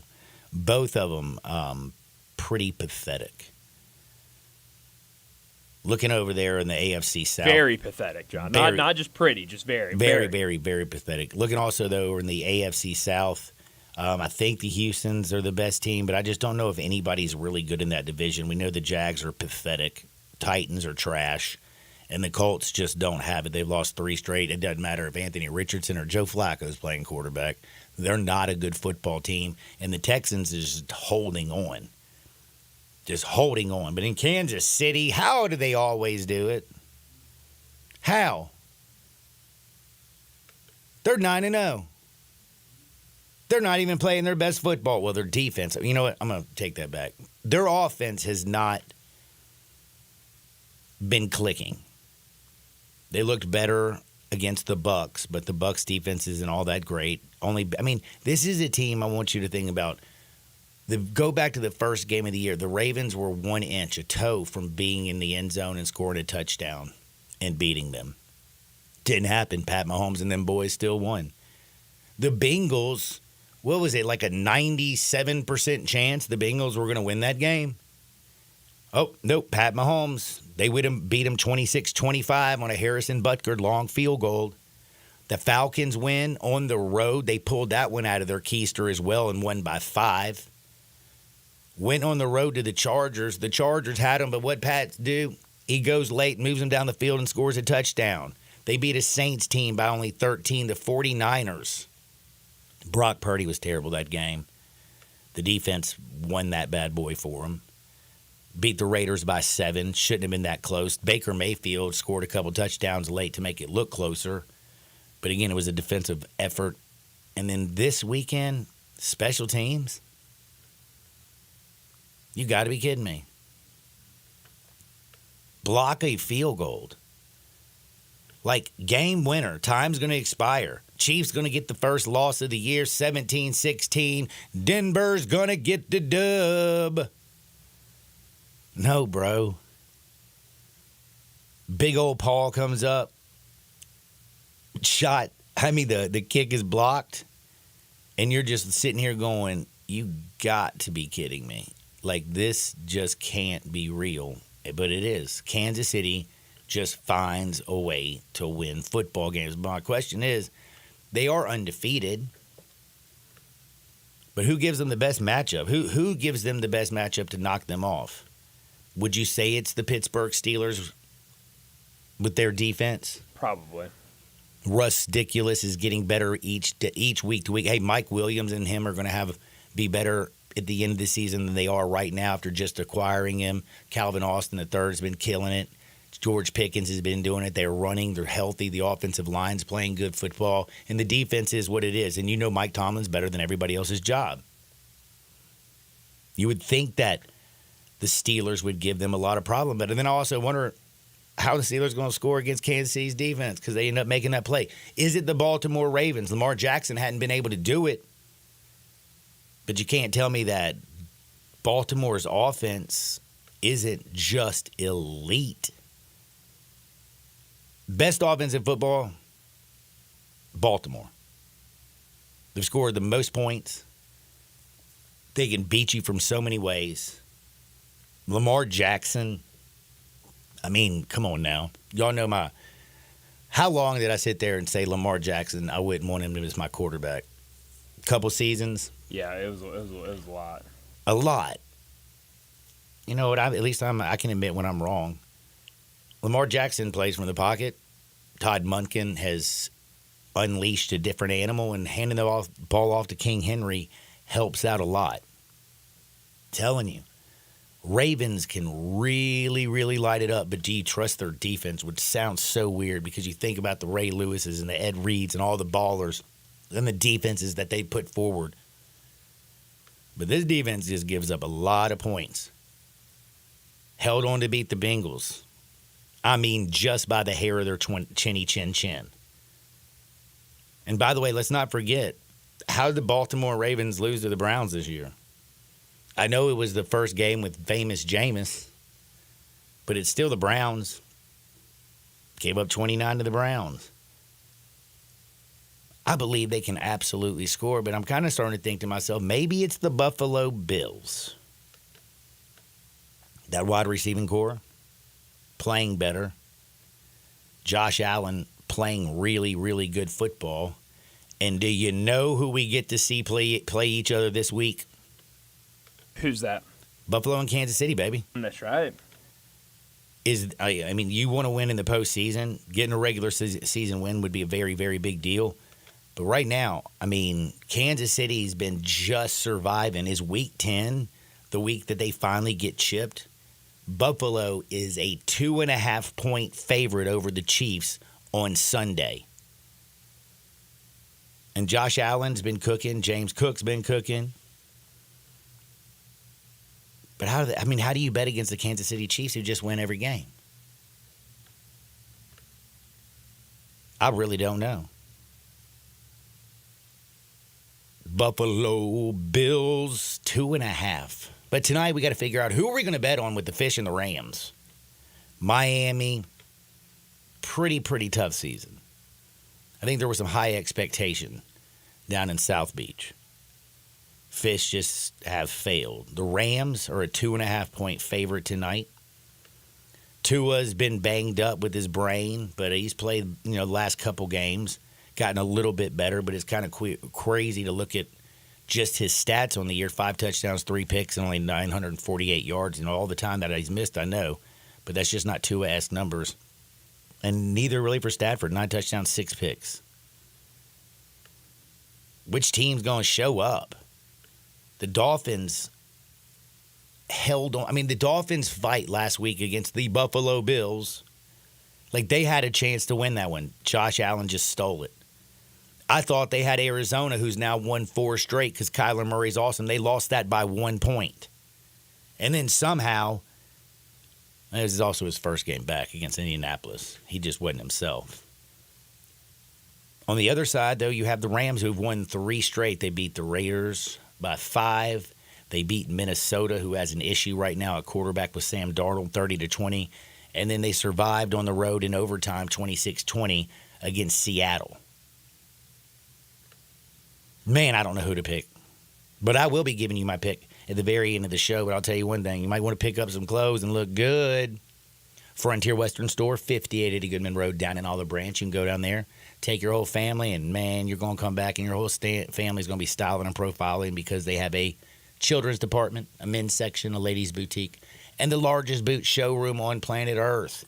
And if you were partying in the sipping in the mud, maybe you need some new boots. Well, it's simple. Go to 5880 Goodman Road down in Olive Branch, or always you can just shop online at frontierwesternstore.com. Back in 2 shakes. Time to talk a little funny stories. We got a little Hardwood on the other side on Sports 56, 98.5 FM. Join the voice of the Tigers, Dave Woloshin, for Wolo and Friends. Weekday mornings from 10 to 11 here on Sports 56 and 98.5 FM.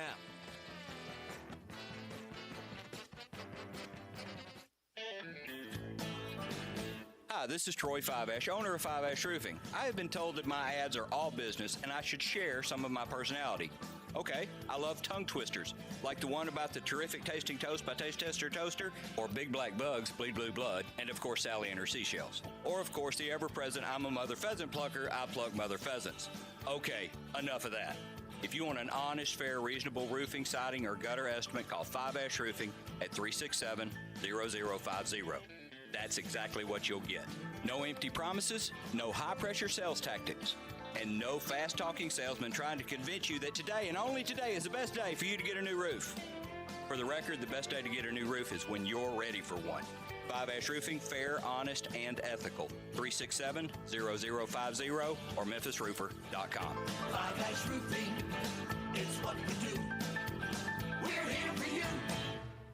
You know the great thing about having an event catered by Central Barbecue? What was that? They turn any event into a cookout. You stole that directly from their website. Well, I didn't expect you to have looked at their website. I've got events coming up. It's the holiday season, and there's no better way to make things easier than to have Central Barbecue cater it. They have everything. Box lunches, meat platters, nacho bar kits. And half and full sheet pans of their traditional barbecue sides. I'm looking at the website right now. You're quoting it verbatim. Not exactly verbatim. Word for word. This is a new level of lazy even by your standards. That doesn't make it any less true. You can't beat Central Barbecue Catering. It's just plagiarism.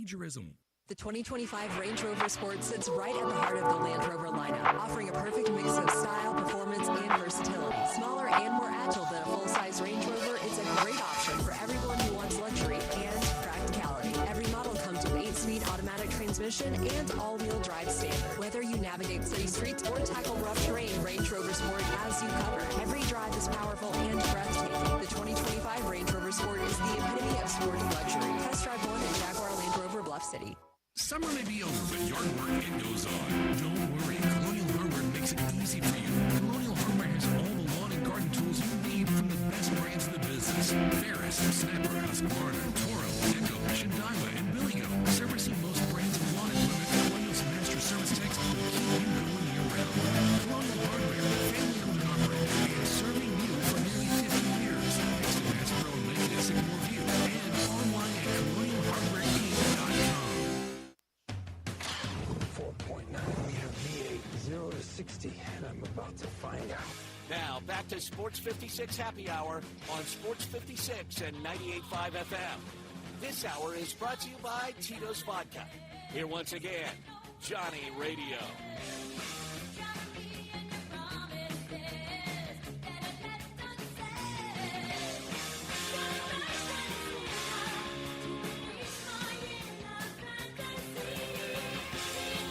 Welcome back to a little Sports 56 Happy Hour. I'm your buddy Johnny Radio. Happy Monday, everybody.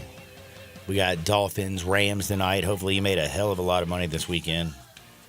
I know I got lucky because I bet on Ole Miss big because I'm an Ole Miss fan and they got there. Got really lucky last night. Under 50.5. Detroit minus 2.5. Seemed impossible. Like an impossible win. Hit them both. Ready to hit some more. But I do, before I do a little bit of funny stuff, got to remind you about my people over at Rick's Powder Coating. If you want a beautiful finish every time, that's the one place you go. You go to rickspowdercoating.com, see what they can do for you. Patio furniture. They can do automotive, ornamental, residential, industrial coating. They got 2 conveyor lines, the largest batch ovens in the Mid-South. They can accommodate it all of your powder coating needs. And if you're painting stuff, you're just wasting time and wasting money, and you're going to have to be doing it again because paint chips quickly. Powder coating science, man. It bonds to the metal, and it is a beautiful finish that will not rust, that will not chip, that will not crack, and that will be with you forever. Rick's Powder Coating. Go to rickspowdercoating.com. Let's go to Hardinwood. This is SS Hardinwood. Dude, do you remember Wander Franco? I do. I don't know about you, but I just thought he was probably in jail. Didn't you? Well, he is now. Yes, he is back. Well, he is in jail now, but did you know that he was just out there chilling? Yeah, he's chilling. Just chilling like everybody else. Hey, what's up, man? Wander used to be a really rich baseball player, young guy. But see, I was sleeping with a 14-year-old girl. How long does it take the DR to put somebody on trial? He's not expected to go to trial for what happened. Like this feels so long ago, it's not even crazy. Not till next July. And my man's out just running the streets. Well, guess what? Can't leave a lunatic on the streets, can you? Because now he's been arrested for drawing a gun. Got in an altercation. Gets a little upset. Next thing you know, my man pulls out his gun. And, yeah, it wasn't pretty. This is a guy in 2021 signed a $182 million deal. 2 years later, he was under investigation for domestic violence, sexual assault, and child abuse. Like, because it was a child. And then again, I thought he was like under a jail. Nope. He's out there in San Juan, got a little bit upset, guns were drawn, people running everywhere, and now he's back busted. Like, how can you be that young, have everything in front of you, and then also be that stupid? Yeah, no, that's not good. Honestly, and I don't want this to sound like I'm trying to defend him and what he did because it's awful, but, you know, when you do something like that and you already have a lot of attention on you. You need to learn to walk away. You need to not draw attention to yourself because you don't want people to try to get you in more trouble. And pulling a gun is the exact opposite of that, John. I mean, when I get in an argument with everybody, man, like always my first thought is, you know what, damn it? Did you just say F what? Not me. Go out there and goodness gracious. Well, we see all kinds of crazy stuff all the time, don't we? Yep. Oh, some of the other things that I saw that were absolutely just buck wild, and one of them had to do with this weekend down in Oxford. Did you see the video of the Georgia player jumping up and down? And did you see you saw the video of Carson Beck smiling on the sideline, right? Yeah. And everybody went crazy. Yeah. Looks like he doesn't care, right? Right. Did you feel like, I mean, I hate to say it, when you're playing that pathetic and your team is losing, all you can do is laugh. No, I don't think so. I think you better be pissed. If my quarterback was over there laughing and I was maybe an offensive lineman, I might have picked him up and choked him. You know? Realistically, I might have had to do that. But no, he says that he wasn't laughing. He says that he was smiling on the sideline. And do you know what he was smiling about and how we know why he was smiling? Because Carson Beck's mother came out there and went to social media. Did you know that? Tracy Beck said, I had one of my best friends send me this towards the end of the game yesterday, asking me who number 10 was. Talking about Carson, asking about him smiling. Then she goes on and talks about how he's the best teammate in the world and that he loves everybody. And then there was a friend on Ole Miss that when he saw him, he just couldn't help but smile for him and be happy that he was happy about a big win over Georgia. We've been friends forever. I don't know if you know this.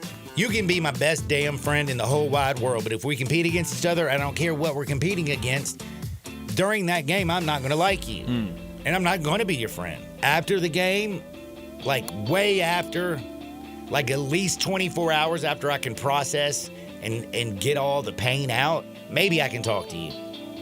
But Carson Beck just loves going out there. And is it ever good for mom to defend you? Moms love you. Moms are the greatest thing in the whole wide world. And moms are always going to be there for you. That is super, super, super sweet. But again, I didn't see his really good buddy that plays for Ole Miss. I just saw him sitting there with one of his Georgia teammates, didn't you? Just laughing it up. Well, keep laughing it up because you got to play Tennessee and that defense is filthy. You thought Ole Miss's defense was good? Wait till you see this Vols defense. And again, right now the line looks crazy. They are a 9-point favorite currently, and that would be the Georgia Bulldogs, who are not any good right now, over the Tennessee Vols. The whole thing is Nico Iamaleava left the game. Some reports are they believe it's a mild concussion. Is he going to be cleared to play? Who knows? The line freaks me out and says they don't think he will. The line kind of makes me more nervous than anything else. But anyway, now Nico plays. I got Tennessee money line. Nico's out. I might not touch that with a 10-foot pole, or even with Nico out, man. If it gets to 10.5 points, Tennessee's defense, the way that Georgia offense is playing, they don't have any playmakers. I mean, Bell doesn't freak me out. I could see that being a grind about 13, 12 games, just like Georgia beat Kentucky earlier. Yeah. I almost want to take the points today just because. What are you looking at? You were holding your phone up like you were like on the phone with somebody. I didn't know what you were doing. Actually, I was reading a text. I see. But you're like holding it up like you're about to make a phone call. Well, it's just the way you were holding it. Agitated at one of my texts. I see. Well, while you're agitated about that, John. But there was a nice one that says, "Hey, keep up the good work."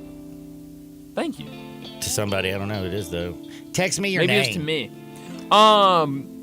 John, I'm a little disappointed in the AP Top 25 polls today. You're interested in them? I'm disappointed in them. Why would you be disappointed? Because Auburn is number 5 in the country now. You get in a fight on an airplane and still win a basketball game? Right.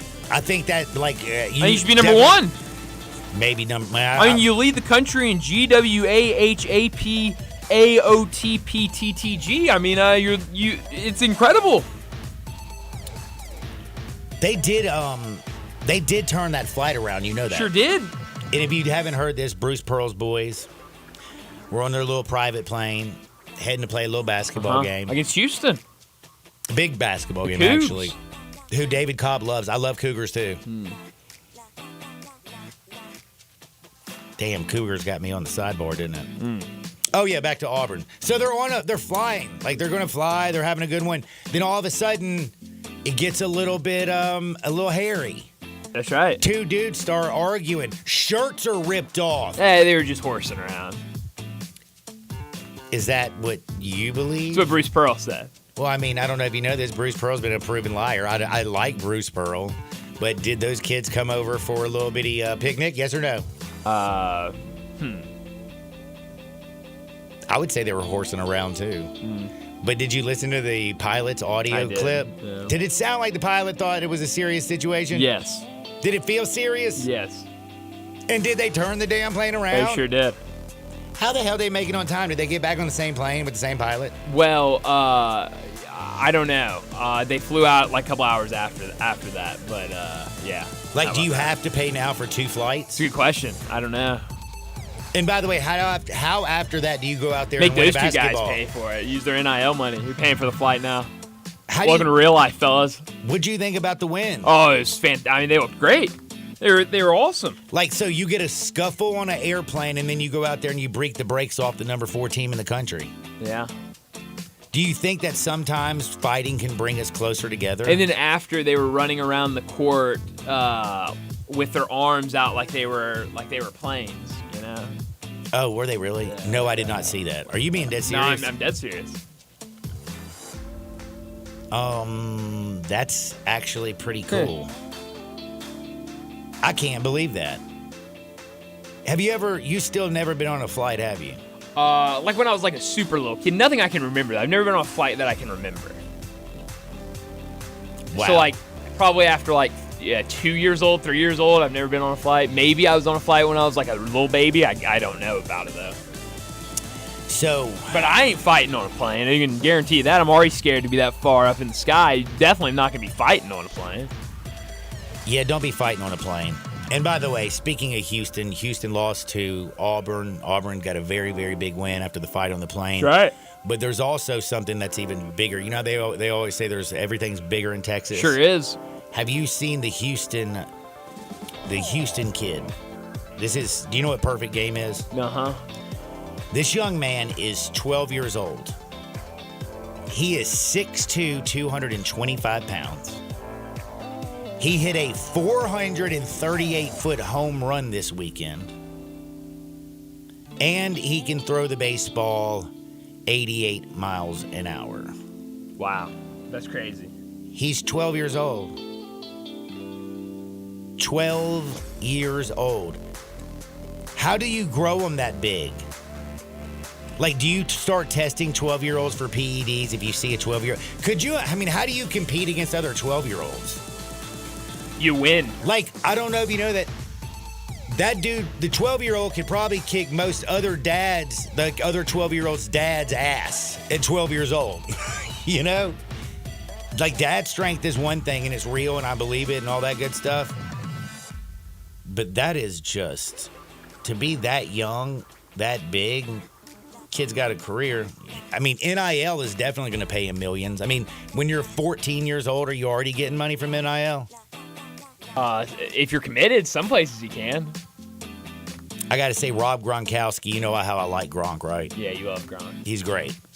He was drinking buddies with the Yankee fans who stole the ball out of Mookie Betts' hands. Remember that? Uh-huh. He's always doing some fun things.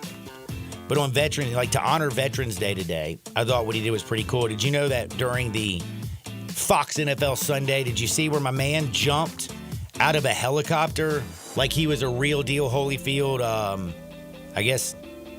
Patriot? Is that right? Man, he put on the mask, jumped out of a plane. Are you jumping out of a plane? No, I've never been on a plane. It was a 25-foot I'm not fighting on a plane. I'm not jump. jumping out of a plane. Two things I'm not going to do. And how cold do you think that water? It's probably pretty chilly. I bet it was real chilly. Yeah. I thought that was pretty cool from Gronk, though.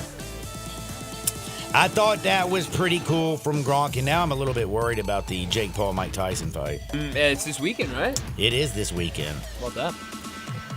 And you know what I'm worried about? What's that? I'm worried about Mike Tyson breaking this little kid. There is no way. I don't care if Mike Tyson is almost 60 years old. How is he 60 years old? Is he? I think he's like 57 or something. Okay. Basically 60. 58 or something like that. Basically. I know there's at least a 30-year gap between these two kids' 58. age. He's 58 And Jake Paul's 27, so 31. Jake Paul has been in 11 fights in his whole life.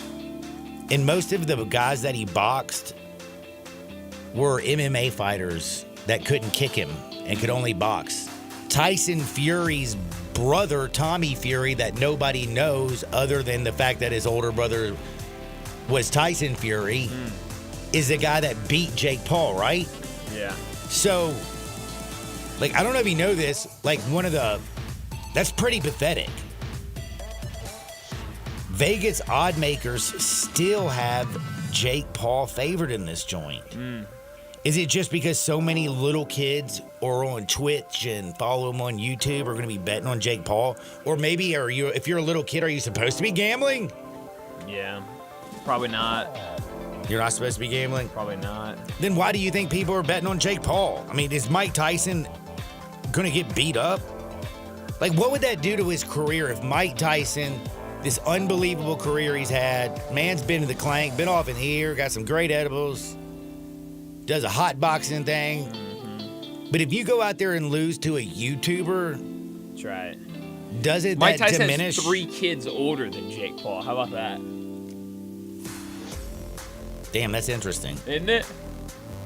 Jake Paul's 27. Damn. Yeah. He has 1 kid that is 27, and then he has 2 kids that are older than 27. One's like 28, and the other's like 31. So he's fighting somebody that is younger than some of his kids. That is, well, I don't see his kids trying to fight him. I wouldn't be, I don't know. I think Jake Paul's going to get worked. You know, Mike Tyson said he would give like $1 million or something like that to whoever married his daughter. No. Remember that? Yeah. No, I don't remember that. Did he give $1 million to somebody? I don't think anybody married his daughter. Would you marry her for $1 million? No. Really? No. Did you cry this weekend watching Game Day? I didn't watch Game Day, but I saw the video, and so I shed a tear.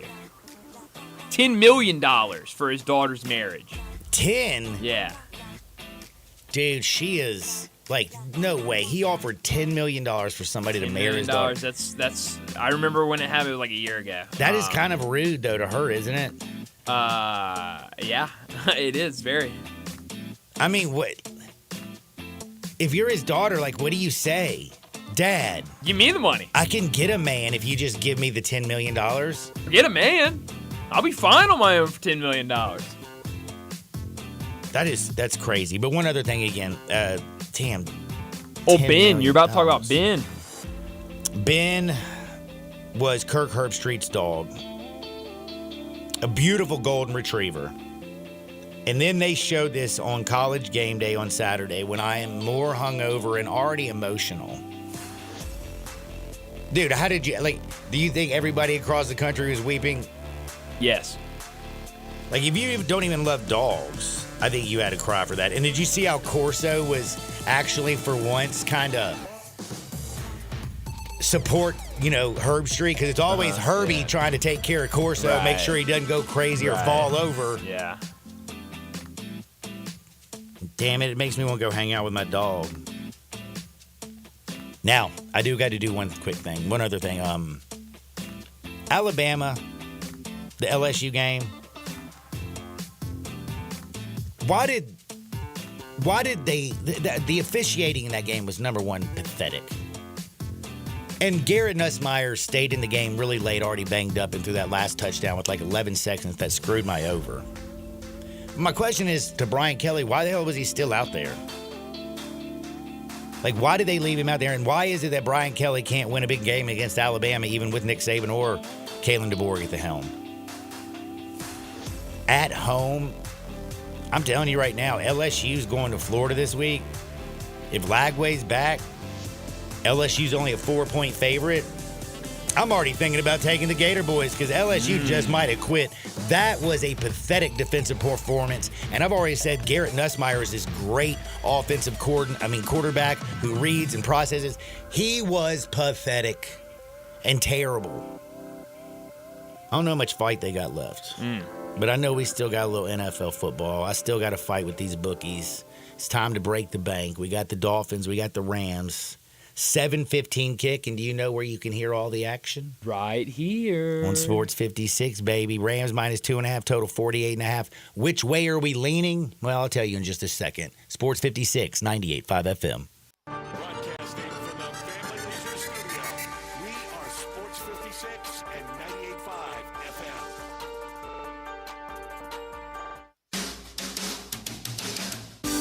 Hi, this is Lauren Choate, Choate's Air Conditioning, Heating, Plumbing, and Generators. Right now, we're offering our Choate's Comfort and Safety Special. For a limited time, when you purchase a $99 tune-up, or if Choate's performs a repair, you'll receive a free 1-year standard fan plan membership at $400 value.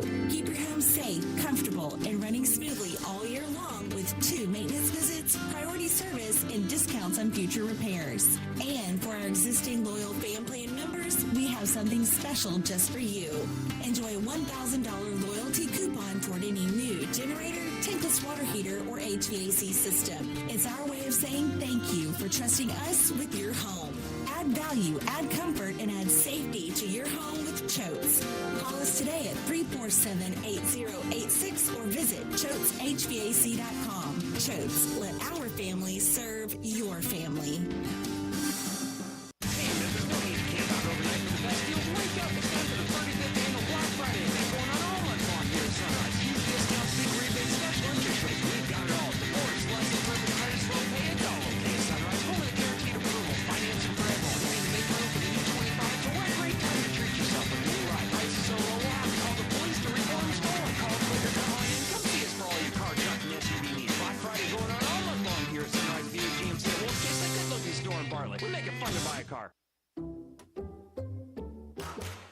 Just know they could save hundreds on car insurance by checking Allstate first. Like how you know to check that your seats are in the visitor section first before buying tickets. I'm so excited for this game. I can't believe we got us tickets. Me too. Are we on the wrong side? Yeah, checking first is smart. So check Allstate first for a quote that could save you hundreds. This is going to be a long game. You're in good hands with Allstate. Savings vary. Subject to terms, conditions, and availability. Allstate Fire and Casualty Insurance Company and affiliates, Northbrook, Illinois. Hungry for that delicious smash burger flavor? Dyer's Cafe is the original smash burger since 1912 and still smashing burgers in Collierville's historic town square. Come out for their lunch specials Monday through Friday, 11 to 2. Ask about their world-famous split dog and authentic Chicago or New York dog. Try the leaner side of Dyer's with a grilled chicken sandwich or freshly made salad. Also serving Lakes Delta-raised catfish, Pasquale's tamales, and a customer favorite hand-breaded onion rings. Dyer's, serving world-famous burgers, dogs, and shakes in Collierville's historic town square. Today, I consider myself the luckiest man on the face of the earth. Now, back to Sports 56 Happy Hour on Sports 56 and 98.5 FM. This hour is brought to you by Tito's Vodka. Here once again, Johnny Radio.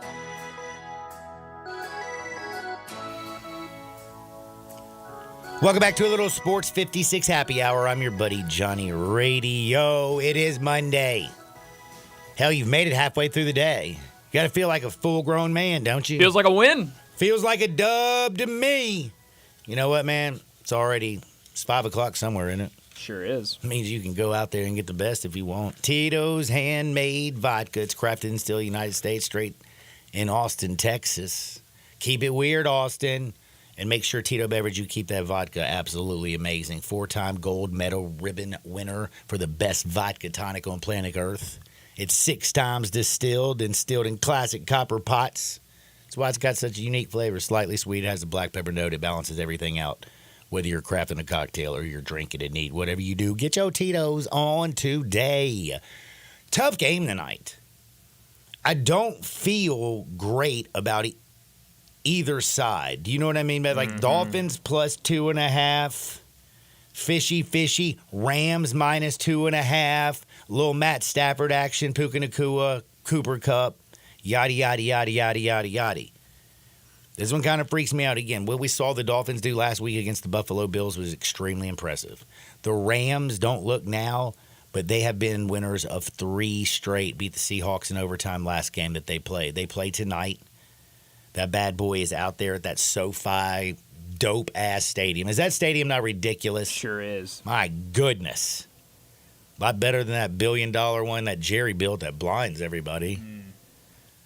But right now, man, you're going to indoors. You're on the turf. It's going to be fast. And I think Puka Nacua, I think Matt Stafford, I think Cooper Kupp, I think they're going to do everything they can to go for that 4th straight win. They're fighting over there in a division that is, up for anybody's game. You have the Cardinals leading that joint. 6-4. San Francisco 5-4. Rams, you're right there at 4-4. And you've beat San Francisco already once this year. You already beat Seattle. So it feels like it's a real big game for the Rams, but yet they're only a 2.5-point favorite. So that kind of scares me. But you know what I'm not scared of? That total. I think this is the one that you play. Over 48.5. Mike McDaniels never faced his former rival, the Rams, in the last 5 seasons, but they've been able to not have a ton of success against them. They're averaging 27.4 points per game against Sean McVay's team. I like them to come out there and put up their points. I like Puka. I like Kupp to put up their points. This thing gets into the 50s, 56, 60 I could possibly see. So we are riding over. Hope everybody has a wonderful day. For Dacus, I'm John. Get out there, make the world a better place. We'll see you on the flip side. Peace.